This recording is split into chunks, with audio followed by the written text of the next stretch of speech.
What other disinformation are you battling in your endeavor?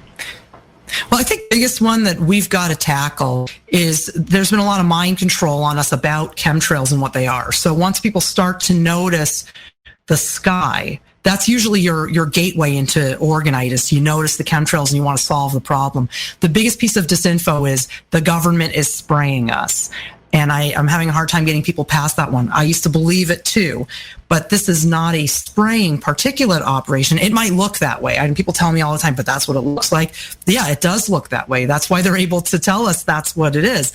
But in actuality, the chemtrails are just a byproduct of energetic warfare.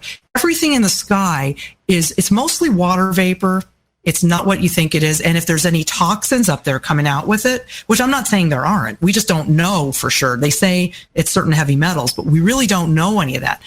The point is that when you use the Organite, you can see the effects on it. So you could see cloud formation, chemtrails disappear, break up into pieces. And it's not that they're stopping and starting spraying. They like to say it's spraying. When you look at how they break up, I've got some pictures in my book. You can see stuff all over my blog too, but in my book, there's some pictures that really show you this is not a stopping and starting of spraying. There's one trail I've got. It's a full wingspan of a plane. And these are all color photos. You can really see it. And the chemtrail goes the full wingspan of the plane, not from the two engines. And it breaks up in little places within it, not in solid pieces like spraying and stopping spraying, but it's twisting and breaking within itself. So you've got to see that it's something other than we're being told. I think that spraying narrative, we've really got to get past it, because if that's what you think it is, then you're going to feel hopeless. There is no solution. In actuality, whatever it is, you'll watch it break and spiral away with Organite. I think that's the biggest piece of disinfo. Yeah, so is there no spraying going on, or just maybe not as much as people think? Well, cloud seeding is spraying. So if they're doing these like little, low flying planes, cloud seeding is a spraying of silver iodide. That is definitely a spraying. What we're seeing on the higher altitudes with these planes, they don't make a sound, by the way. You won't hear anything coming from these planes.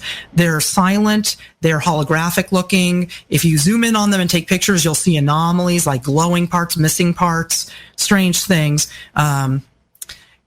We really just have to get past the idea that it is all particulates up there, because yes, cloud seeding on a local level, that is a spraying operation. But on the upper atmosphere, what you're seeing up there is actually holographic planes masking interdimensional flight. It goes in a grid pattern.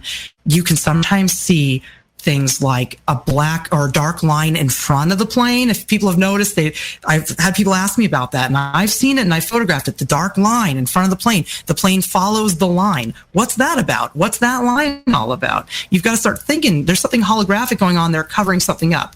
I think the trails are real. I don't think the trails are holographic. Sometimes they miss the mark and don't go along the dark line.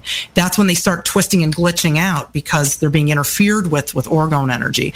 What I see up there is interdimensional flight through our atmosphere being masked by something that looks like a plane that we can understand. And that's a huge thing for people to get past, because Geoengineering Watch, all those people, they're all these government actors that tell you, oh, it's the government spraying. Yes. I want to ask, how did Clifford Carnicom and Kristen Megan Edwards come out from government jobs, say they're doing this to us, and not lose their jobs and not get killed over saying it if it's not exactly what their bosses wanted us to hear? It's just food for thought. They put out the deadly radiation, which is also positively ionizing. And if you've ever heard about negative ions, that's very healthy. Salt lamps put out negative ions, those Himalayan salt lamps. Negative ions are good for us. Positive ions are bad for us. They're also bad for the weather. You need a negatively ionized sky in order for hydrogen bonding to form between water molecules. You need the hydrogen bonds to make clouds. And positive ionization from the cell towers prohibits the water molecules from bonding. So when you see flat whiteout skies and you think it's a chemtrail haze, in actuality, it's caused by positively ionizing radiation. When we neutralize it and the radiation is no longer positively ionizing, we put out a healthy orgone energy. the negative ions allow clouds to form, allows pollution to lift, because positive ions also hold in pollution. So that's how the cell towers work. They create the deadly energy field of positive ions.